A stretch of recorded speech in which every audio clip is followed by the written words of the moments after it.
Imagina una cocina que no es una prisión para mujeres, un lugar para condimentar, sazonar, sancochar la vida. Una fragua, un fogón transformador, un lugar donde comenzó todo, un lugar donde se confabula, donde se trama libertad. La cocina de Chabela, un nicho donde sazonamos la vida pública con pimienta feminista.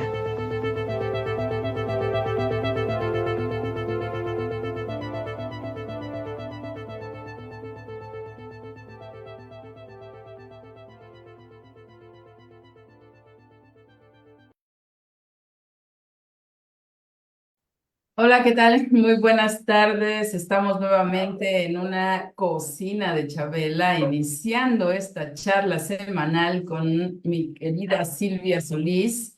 Esta cocina de Chabela que se transmite los martes a las 4 de la tarde, hoy martes 23 de abril del 2024.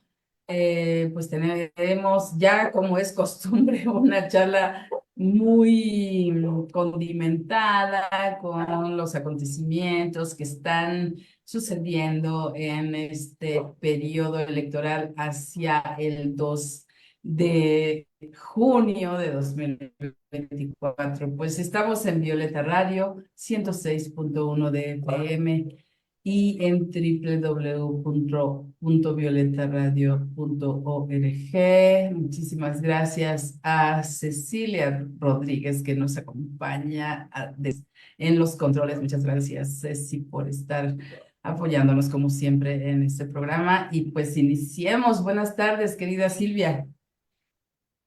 Hola Maru, ¿cómo estás? Pues aquí encantada de la vida, otra vez estar en nuestra cocina de Chabela, que ahora sí tenemos, a ver, un menú que variadito,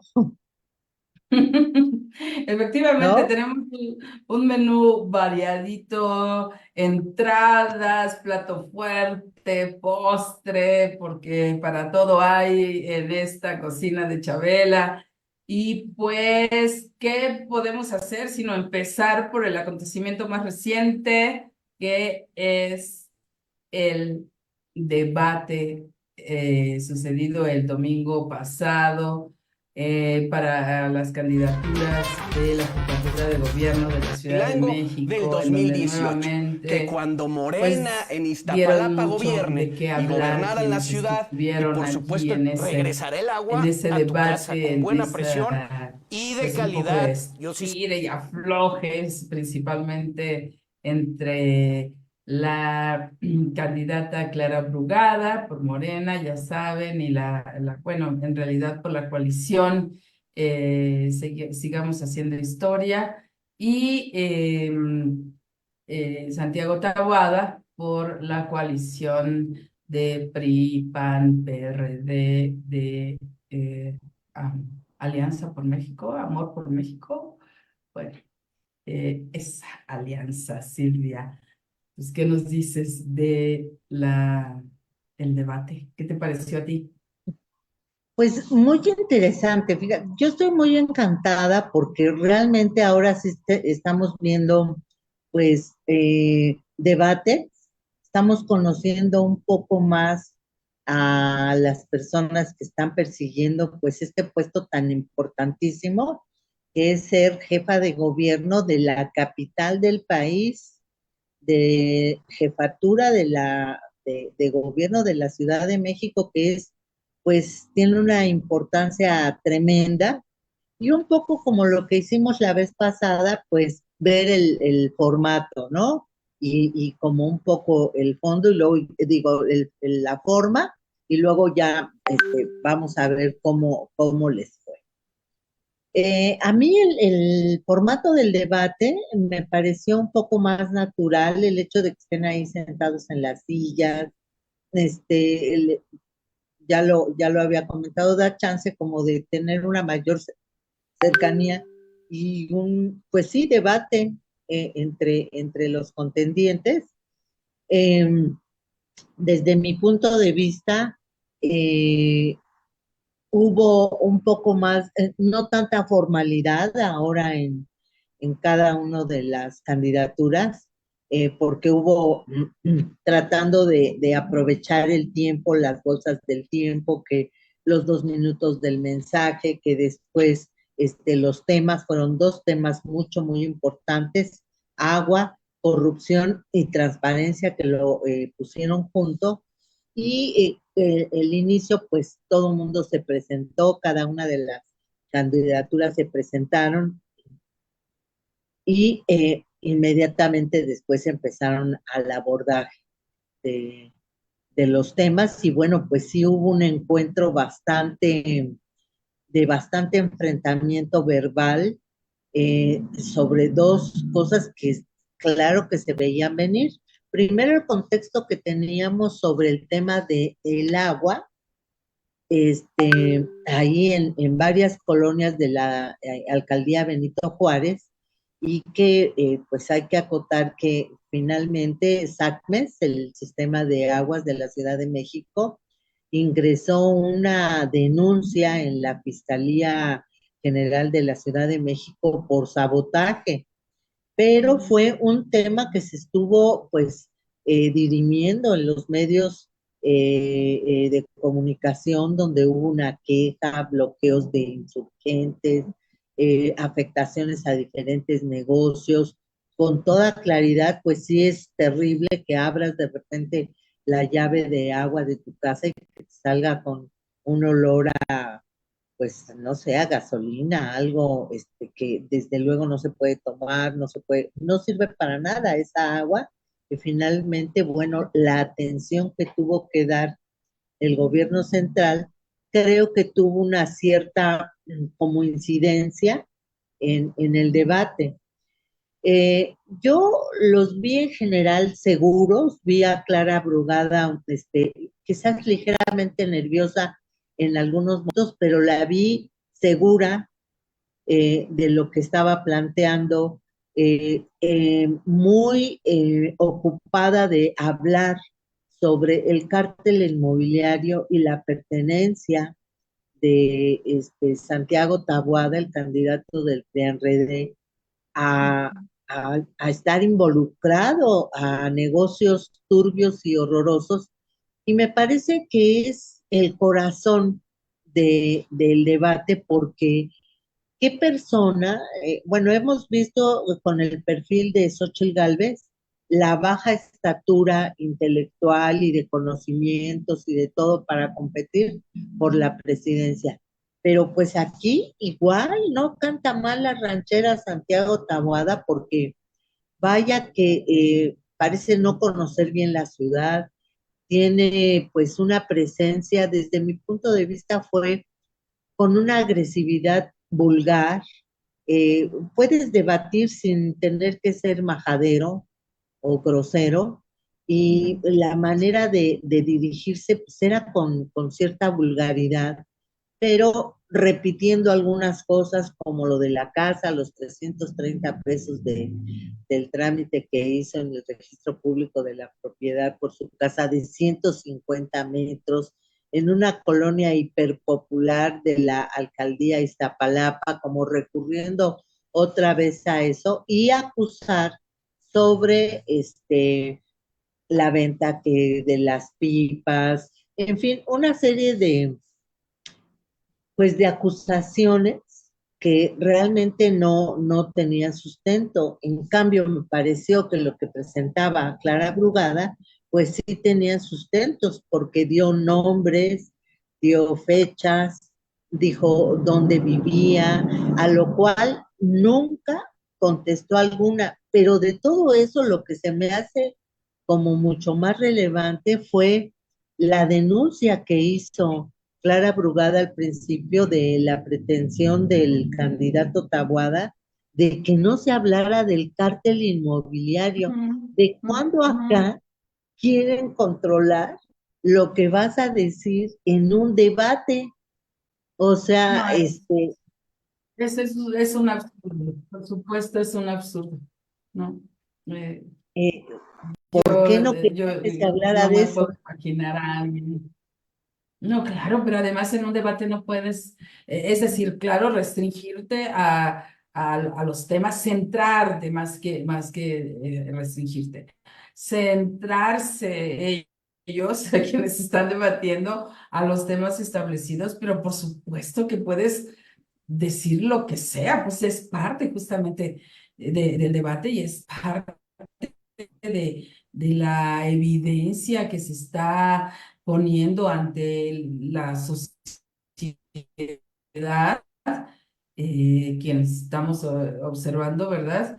Eh, pues la serie de cuestiones que hay detrás. Mira, yo coincido plenamente con un tuit que publicó Federico Bonasso, que es un músico y escritor, y él hace un poco una, pues, burla de las frases hechas que se generaron después del debate, incluso, incluido, por ejemplo, también el periodista Álvaro Delgado, que dijo que Clara estaba muy nerviosa y, o sea, ¿sabes?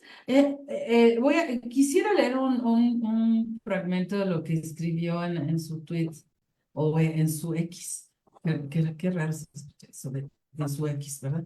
Pero bueno, Federico Bonasso dice, entre comillas, la candidata lució vacilante. El candidato mostró aplomo. El moderador sonrió. A acorraló a B. C no pudo acorralar a A. Ganó A. No, ganó B, ¿no? Hicieron las comillas de cada frase. Luego, punto y seguido. Lamentablemente, para los que gustan jugar al psicólogo, existe un elemento mucho más importante que todas esas babosadas, la biografía del candidato o de la candidata. Y esa biografía incluye cómo votaron cuando ocuparon cargos legislativos, bajo qué concepto de sociedad gobernaron cuando ocuparon cargos en la gestión y cuál fue su conducta personal. Hay mucho confundido que quisiera que apelar a esta información equivale a hacer un ataque ad hominem, como si lo único que interesara para decir nuestro voto fuera el talento actoral de cada candidato en el escenario del debate. Y mira que a mí me parece, o sea, por un lado considero que los debates son importantes, porque ya lo hemos mencionado acá también, que lo que hacen es exponer ante las audiencias, ante el público en general, ante la sociedad, pues, qué es lo que cada uno o cada una de las candidatas o los candidatos traen en su trayectoria política y de práctica política, pero no solo de su propia práctica política, sino de las prácticas políticas de cada uno de los partidos que está representando. Y entonces no podemos decir, ah, es que Santiago Taboada esta vez tuvo el aplomo, como si eso fuese a decidir la votación, porque no podemos olvidar que Santiago Taboada visión justamente que se ha opuesto al ejercicio de muchos derechos en la ciudad, como es el PAN en el caso del aborto, por ejemplo, ¿no? O en el caso de reconocer a las personas de la diversidad sexual, en cantidad de ejemplos que el PAN ha actuado en contra de los derechos, digamos, de los grupos vulnerabilizados o de las disidencias sexuales, en fin. Y no podemos desconocer que Santiago Taboada está representando a un PRI que es el PRI de Cuauhtémoc Gutiérrez de la Torre. Él que fue presidente del partido en la Ciudad de México y que está acusado de, bueno, pues de los delitos de trata de personas personas, sin violaciones, etcétera. Entonces, a mí me parece que esto que menciona Federico Bonazo es muy, muy oportuno, porque creo que más allá de lo que se dio en el escenario, hay que ver, pues eso, eh,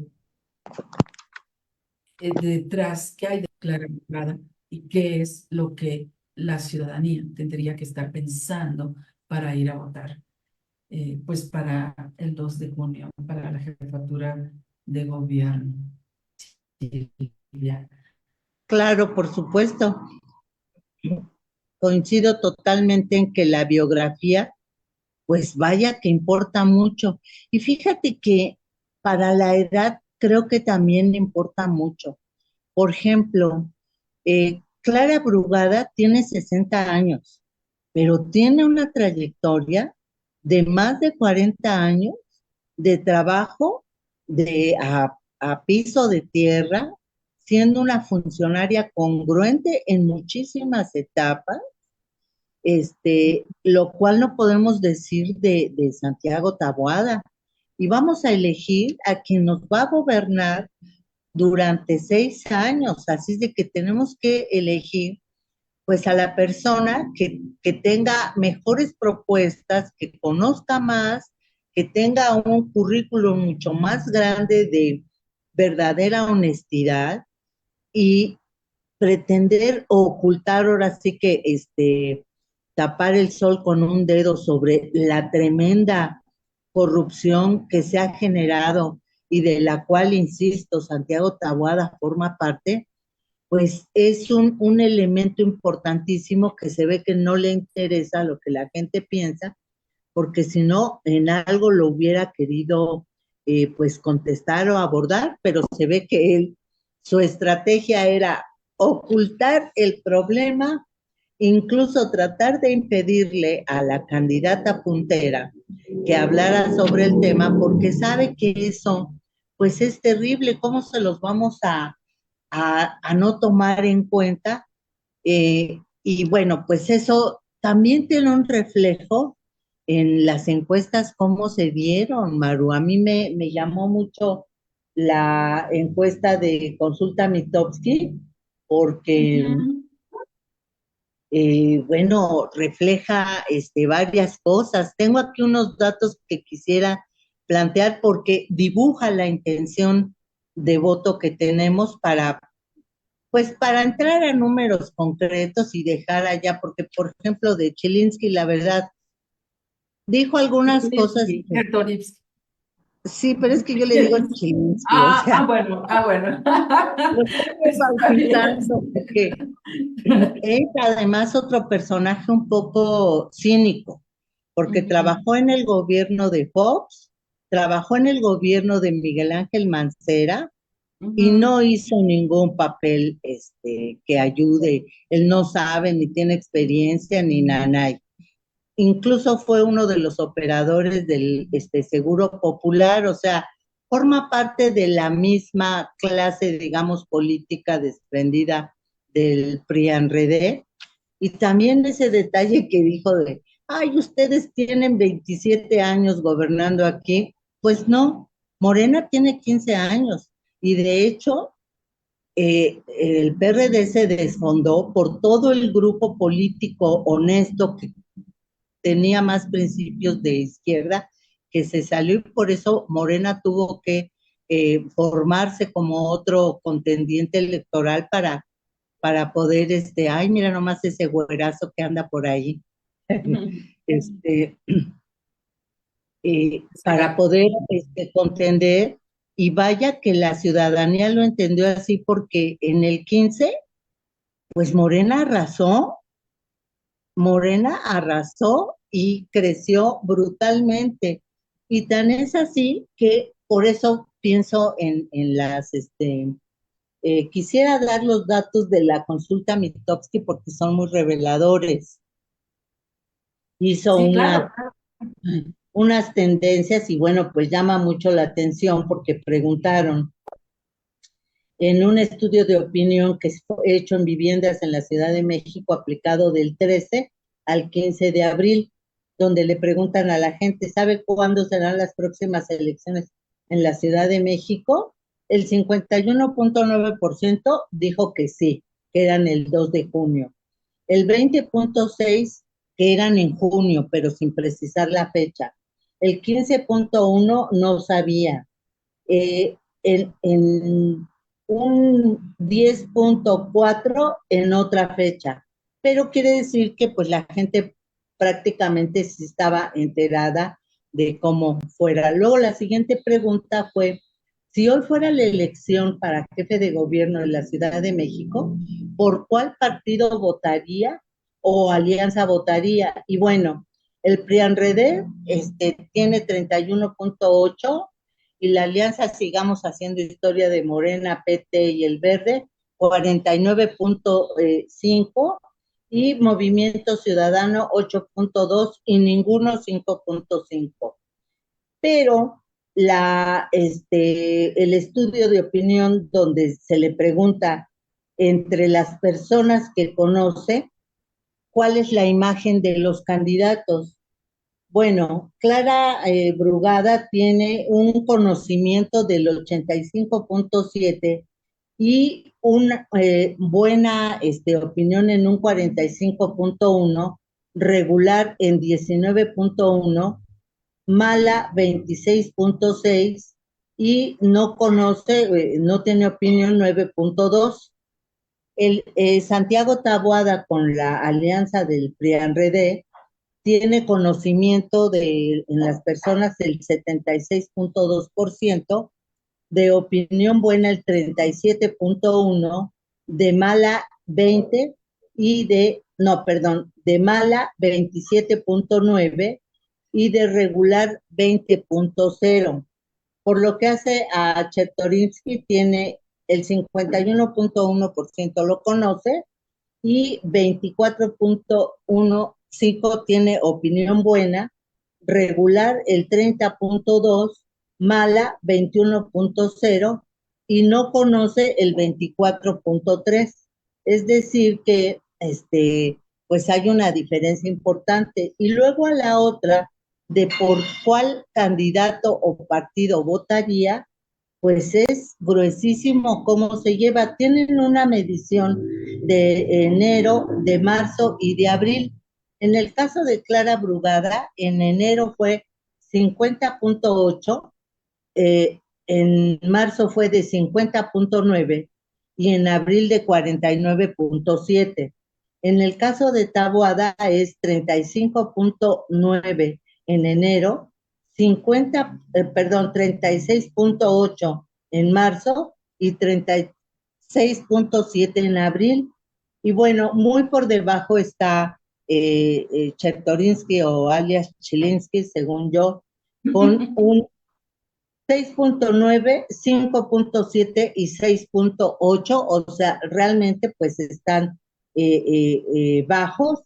Y otra medición que hacen sin tomar en cuenta el 6.8 que no declaran su voto, Clara Brugada tiene actualmente en marzo, no es cierto, en abril, perdón, 53.3, Taboada tiene 39.4 y Chertorinsky tiene 7.3, lo cual nos hace pues ver que hay una diferencia de 23 puntos con respecto a lo que la gente opina para Clara Brugada. Claramente le saca eso. Pero otro dato revelador es ¿por qué partido nunca votaría?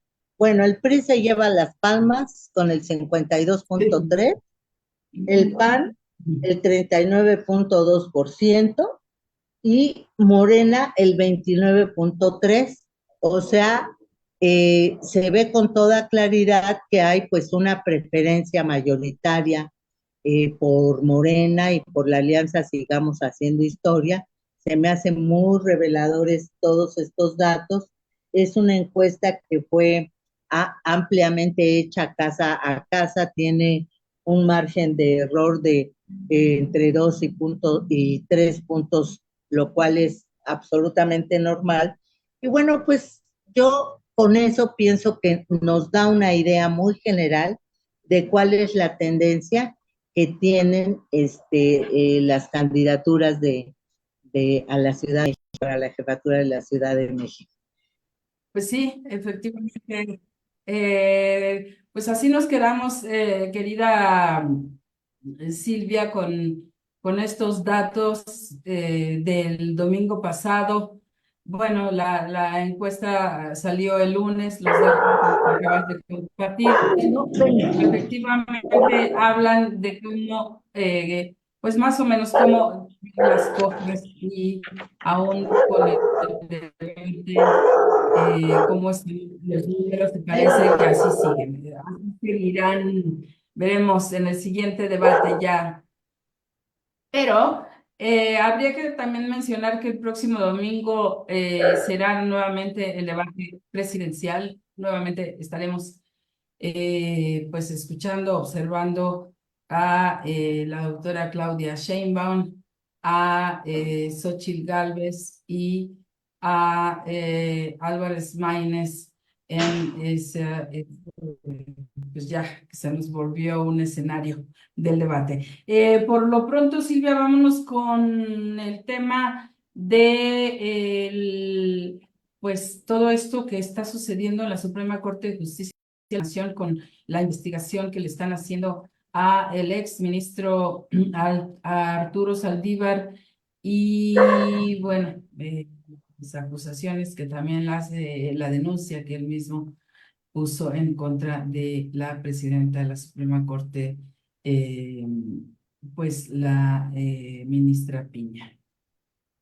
Sí, qué barbaridad, Tienes. tremendísimo, tremendísimo, cómo de repente, pues ya estaba denunciado el ministro eh, Arturo Saldívar y también un conjunto de colaboradores que todavía incluso están laborando dentro del Consejo de la Judicatura, varios de ellos, Arturo Guerrero Zazueta, varios que fueron denunciados y con mucha energía, con mucha indignación respondió el exministro Arturo Saldívar, revirando contra un juicio político contra la ministra presidenta Norma Piña, porque alega el ministro que pues la presunción de inocencia y la secrecía de la demanda pues no se respetó,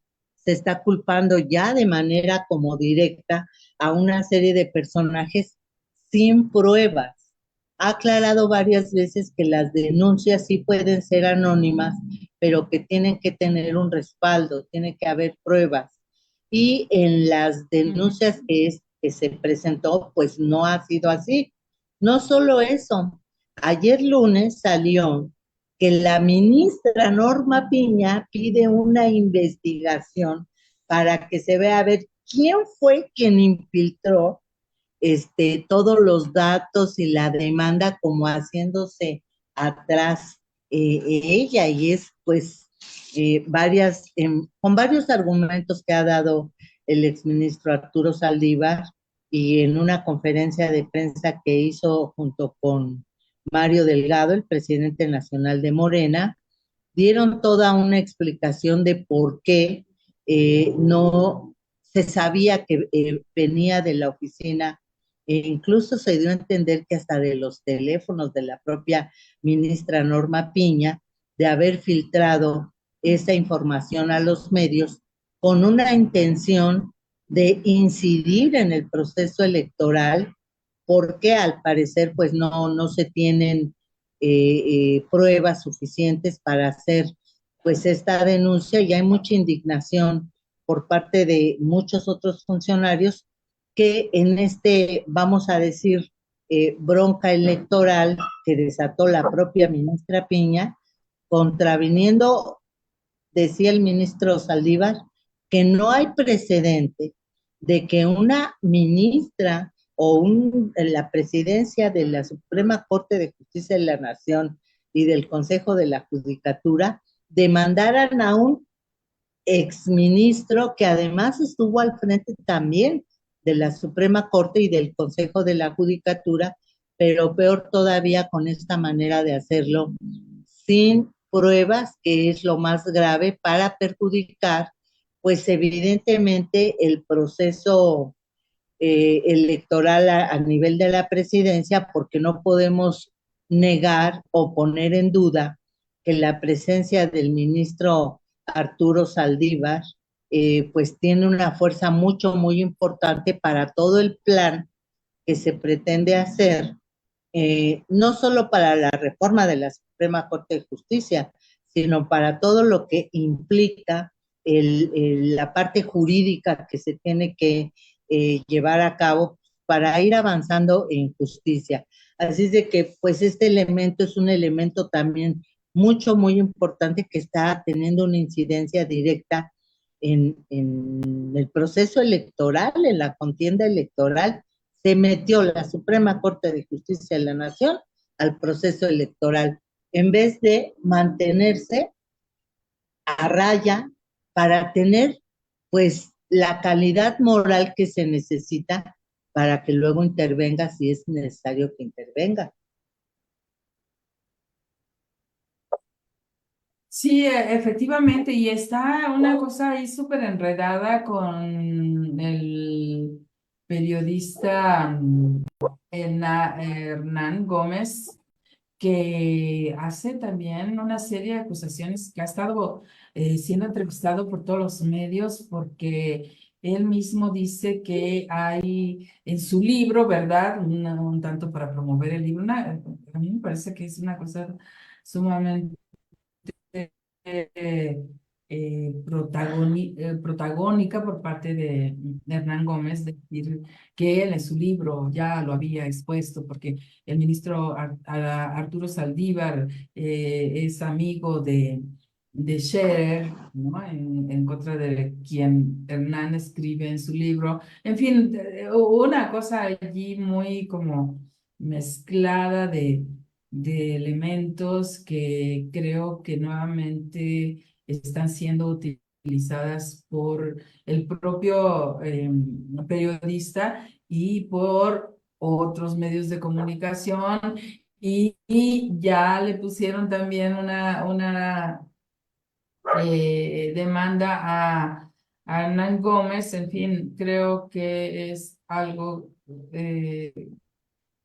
que yo por lo menos no conozco los alcances que puede tener este entuerto de la ministra Norma Piña en contra del ministro Saldívar, pero que definitivamente hay un plan, creo yo, de desestabilizar, enrarecer más el ambiente alrededor de pues del proceso electoral que estamos viviendo. ¿Sí? Claro que sí, o sea, es una intromisión directa y además no podemos olvidar el contexto anterior. La Suprema Corte de Justicia, desde que entró la ministra Norma Piña, se dedicó a liberar a varios cercanos a diferentes procesos muy señalados de mucha justicia, además a ir en contra de las diferentes leyes e iniciativas que ha tenido el presidente AMLO, eh, por ejemplo, para la energía eléctrica, para otros procesos, incluido Emilio Lozoya, en fin, como para desbarrancar un gobierno que además pues ha sido muy difícil porque recordemos que vivimos un episodio insólito en la humanidad que fue esa pandemia que casi nos duró 3 años con un sistema de salud que no entiendo cómo no hubo una tragedia más grande, y en parte es por la manera en la que se atendió, pero no podemos olvidar la actuación de toda la gestión de la ministra Norma Piña, siempre en contra de la 4T. Y ya nada más lo que faltaba era esto para terminar de descararse completamente, y ahí pues está ensuciando a una institución que debería de cuidar precisamente para no dar, a la mejor, si fueran más listos, no toda la razón de que se tenga que hacer un cambio de fondo importante en la Suprema Corte de Justicia, porque ya vemos que están bien enredados y bien comprometidos con todo el sector empresarial y en contra de los intereses directamente del pueblo de México. Así es una cosa brutal que pues sí hay que seguirla revisando de cerca, a ver cómo evoluciona, pero sí está todo reborujado y yo siento decepción un poco por Hernán Gómez, porque yo lo considero un periodista intrépido y demás, pero se pasó de la raya y luego esta cosa que tienen muchas personas que tienen el ego muy grande, pensando que sus trabajos son tan extraordinarios que van a ser el parteaguas de algún asunto y no se quiere dar cuenta que pues él tampoco tuvo pruebas, mostró pruebas. Él habla de que sus Claro, voces, casi como el Watergate, ¿no? Ujú. exactamente. Entonces, ¿cómo vamos a creer una cosa tan grave, una acusación tan grave, nada más porque él no puede revelar sus fuentes, Ujú. ¿no? Sí, bueno, y además también habría que decir que el trabajo periodístico quizá puede reservarse las fuentes justamente, pero para hacer una denuncia formal, pues sí se necesitan. No necesariamente las fuentes, sino las pruebas. Y allí está el punto en este tema y creo que pues vamos a ver cómo se desarrolla en los siguientes días, querida Silvia. Pero antes para continuar con nuestro programa y nuestros platillos del día de hoy, pues te quiero comentar que el día de ayer la Cámara de Diputados aprobó en lo general ya la reforma para constituir el Fondo de Pensiones para el Bienestar, que se integrará con más de 40.000 millones de pesos de la transferencia de los ahorros en las cuentas individuales inactivas. ¿Y esto qué significa? Pues que las empresas que tienen las AFORES, o sí, que son dueñas de todo este mecanismo de ahorro de muchas, pues de cuentavientes. eh, hay un número de cuentas, más de 200.000, me parece, que no han sido reclamadas por una u otra razón, y con eso se conforma pues un fondo que se trasladará al Instituto Mexicano del Seguro Social para que sea el fondo que entonces pueda eh, pues figurar, digamos, configurar como un fondo desde donde se tomará ahora para las pensiones y en esta reforma que se propuso por parte del presidente. Entonces, pues tenemos que, por lo menos en lo general, este dictamen ya se aprobó con 252 votos a favor votos de Morena y sus aliados. Pues la verdad yo estoy contenta, mucho, muy contenta y feliz porque digo, bueno, vaya que aquí sí hay un pensamiento en favor de los derechos de los trabajadores, que pueda evolucionar esa reforma a las afores y a las pensiones para que nos podamos retirar y pensionar, pues oye, con el 100% de nuestro salario. Además que esas cuentas que son, creo que de 40.000 millones de pesos, de cuentas que no han sido reclamadas, pero que con esta reforma se establece que no prescriben, porque actualmente en la ley que estaba funcionando, los bancos tenían derecho de que si la cuenta no se movía entre 6 y 10 años, pues ya se quedaban ellos con esos ahorros. Y estaban pero bien calladitos sobre eso, y claro, les soltó como un bombazo. El que más se ha revelado ha sido Ricardo Salinas Pliego, que ha hecho toda una campaña en sus canales de televisión mintiendo a la gente, diciéndole que se quieren robar el dinero de las Afores para que el gobierno se los quede fondo en el Banco de México, que es una institución autónoma y que lo que generaría es una certeza de que ese dinero pues no se quede en las cuentas de los banqueros, porque eso es lo que está sucediendo. Y pues fue muy revelador todo lo que dejó ver el presidente sobre cuáles son quienes no han entregado las pensiones que por ley ya se las debían de haber entregado al IMSS, pero pues vamos a verle la cara buena, el postre a esto, porque vaya que está dulce, se me hace que es como lo más rico de lo más rico que puede haber, este, porque nos garantiza, nos provee la esperanza de que vamos a contar con una pensión pues más digna, Maru, porque ¿cómo va a ser posible que si ganabas 6,000 pesos te pensionabas con 2,000? Y si ganabas 10,000, con 6,000. O sea, quedándose con la mayoría de nuestros ahorros.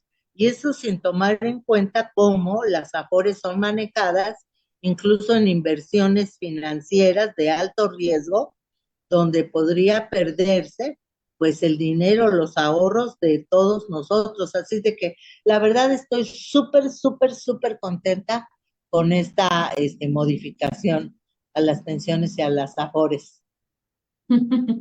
Pues sí, efectivamente, yo creo que hay una lucecita ahí de esperanza para quienes estamos en esta edad ya también cercana al retiro. Entonces, siempre es bueno considerar que después de muchos años de trabajo, una tiene la posibilidad de tener algo, ¿no? Eh, a, Así es. a mí me da muchísimo gusto, tanto como me dio gusto en algún momento que exista la posibilidad para periodistas independientes de registrarnos ante el IMSS, que fue ya una ley aprobada hace pues como 2 años, en donde periodistas como independientes y en donde estamos incluidas quienes estamos en las emisoras comunitarias, en los medios comunitarios e indígenas, que también podemos tener este registro. Y a mí no sabes qué contento me dio en aquel entonces y ahora también. Pues así, con la reforma de pensiones, Silvia querida, y como se nos está agotando el tiempo, pasemos a nuestros dos últimos temas de conversación. ¿Qué piensas de la Convención Nacional Bancaria? ¿Cómo recibieron a las candidatas y al candidato presidencial en esa convención que se llevó a cabo allá en Acapulco? Pues creo que en general a los tres los recibieron muy bien, fueron muy amables, todo en Acapulco, con este significado de Acapulco reactivándose y mejorando después del tremendo huracán Otis y mejorando en ese como contexto, pues la reciben muy bien. Y desde mi punto de vista, la que dio propuestas muy claras de cuál es su pensamiento para hacer con datos, no con mentiras, sino con propuesta, con datos y con el contexto, porque también hizo ver la doctora Claudia Sheinbaum que realmente a los bancos pues les ha ido muy bien porque el mercado interno pues les ha permitido tener muchísimas ganancias, incluso ganancias históricas que en ningún otro momento tenían. También les hizo ver que no es necesario hacer una reforma fiscal, sino más bien lograr que se agrande la base tributaria, la base de gente que paga sus impuestos, pues para teniendo un manejo honesto, hay mayor posibilidad de invertir y de tener obra pública, lo cual pues hay una infraestructura muy necesaria para el país, pero además en el contexto que está habiendo del nearshoring, esta nueva inversión que está habiendo para todos los parques industriales y toda la inversión privada extranjera que está llegando a México como también nunca antes, y no con las mentiras que planteó la candidata Xochitl Gálvez, que apúrense y que si no aprovechan bien se nos va a ir ese New Shoring y que qué barbaridad. Y de Álvarez Maínez, pues fue, digamos, participativo, no dijo mayores cosas, pero sí me llamó mucho la atención, fíjate, la despedida, como dicen, en la forma está el fondo. Tanto Xochitl Gálvez como Jorge Álvarez Maínez salieron solititos con sus equipos de campaña y algunos medios de comunicación. En cambio, la doctora Claudia Sheinbaum salió, pero bien acompañada con la gente de la Coparmex, con algunos banqueros, con algunos diputados, hasta canción le cantaron, la acompañaron a la salida, porque pues le están dando ya un trato de presidencial, un trato de esta es, vemos que es precisamente una persona trabajadora, honesta, que está planteando un seguimiento a la base que hizo el presidente López Obrador y un tratamiento, pues, de alguna forma parecido, pero con mayores avances. Y me parece que los banqueros, pues, les pareció bastante bien. Eso es lo que yo pude ver. Sí, sí, sí, pues parece que no hubo grandes tensiones en relación a la participación de Xóchitl Gálvez comparada con la participación con Claudia Sheinbaum. Y efectivamente, lo que pasa es que pues las condiciones para que los banqueros sigan eh, teniendo ganancias, pues prácticamente en México no han cambiado, aún con la 4T, ¿no? Yo lo que creo es que sigue siendo un país en donde llegan las empresas extranjeras, porque hay que decir que los bancos están en manos de extranjeros, ¿no? Todos Eh, menos el Banorte, ¿no? sí, Y efectivamente, bueno, y el Banco del Bienestar ahora, ¿verdad? Pero prácticamente todos los bancos están en manos extranjeras. Entonces, em, son empresas en donde en México se les ha dado mucha libertad para seguir cobrando comisiones, se dice que son las comisiones más altas del mundo.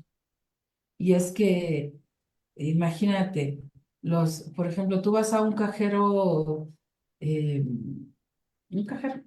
de un banco que no es de tu banco, por ejemplo, y por retirar 200 pesos te cobran una tarifa fija.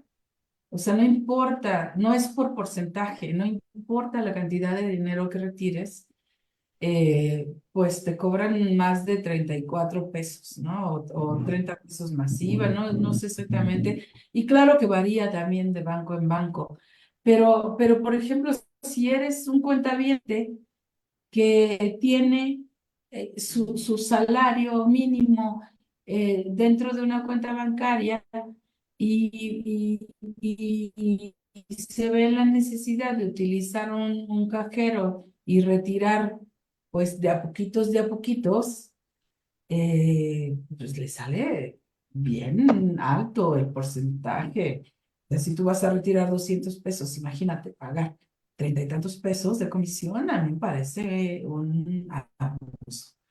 Pero bueno, estamos en estos tiempos de cambios. Yo también esperaría que hubiera allí un poquito más de apretada de tuercas respecto del abuso que hacen los banqueros para, pues eso, en su relación con los cuentavientes.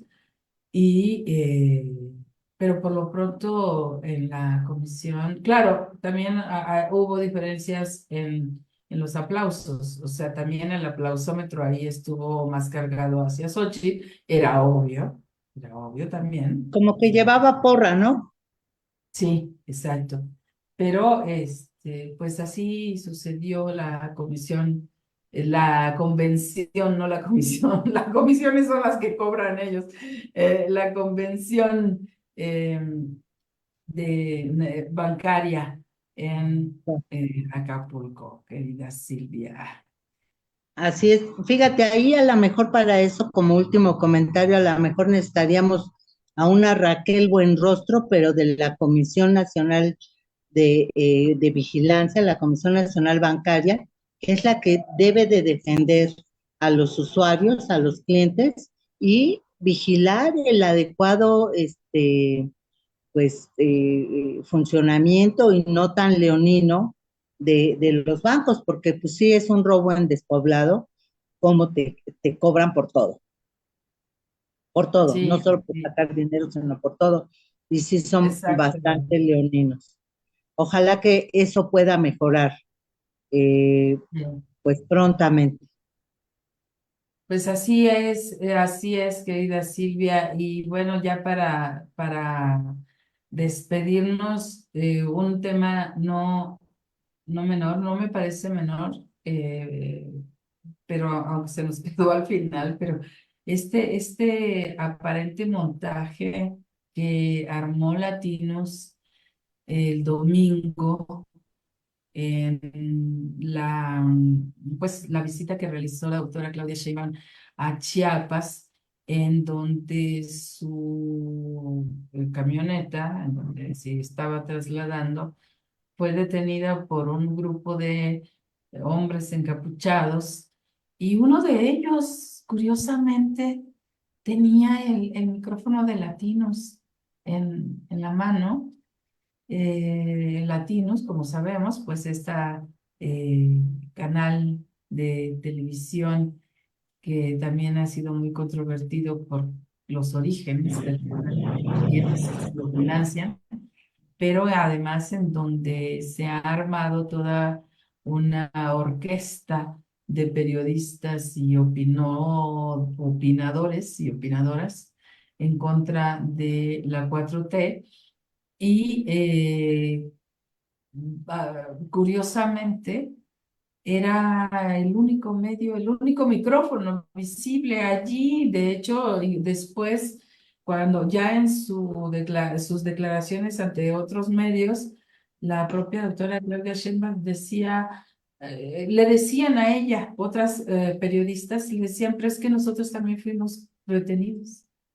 O sea, otros medios de comunicación también fueron retenidos. Entonces, ¿cómo es que solo Latinos estaba allí? Y además el hombre que trae el micrófono está encapuchado. ¿Qué opinión A mí me tenés? preocupó muchísimo, me preocupa muchísimo. Uno, pensando en que puedan retener o pasarle algo a la candidata presidencial. No, debería de haber estado mayormente protegida o con una guardia de avanzada. No me parece correcto, me parece muy peligroso que a alguien se le pueda acercar así, además encapuchados, aunque no trajeran armas y solo trajeran micrófono, pero ¿cómo sabemos qué intenciones puedan tener? Si la puedan agredir de otra manera, no solo físicamente, sino más verbalmente u otra.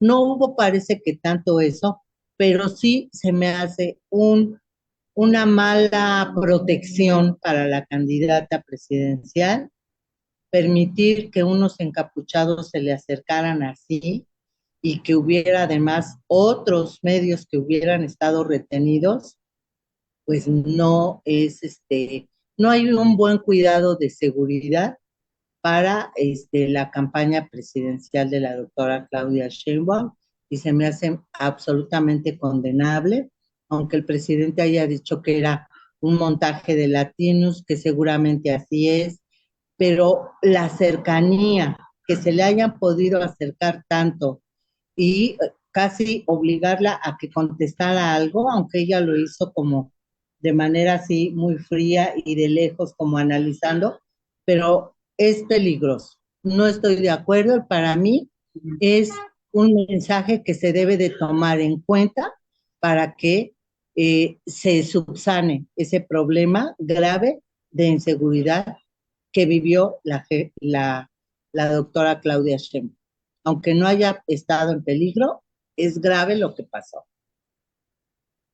Pues así es, querida Silvia, nos quedamos con tus palabras. Efectivamente, yo coincido. Es grave, me parece preocupante, me parece de poner atención a una situación de este tipo. Ojalá y tomen las medidas necesarias.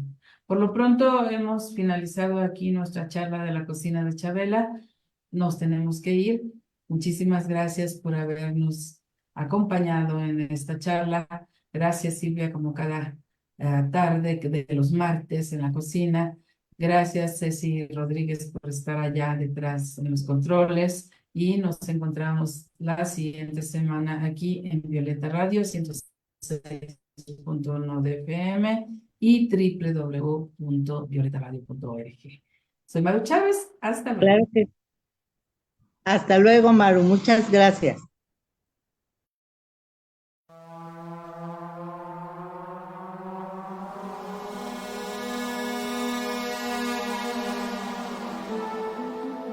Imagina una cocina que no es una prisión para mujeres. Un lugar para condimentar, sazonar, sancochar la vida. Una fragua, un fogón transformador. Un lugar donde comenzó todo. Un lugar donde se confabula, donde se trama libertad. La cocina de Chabela. Un nicho donde sazonamos la vida pública con pimienta feminista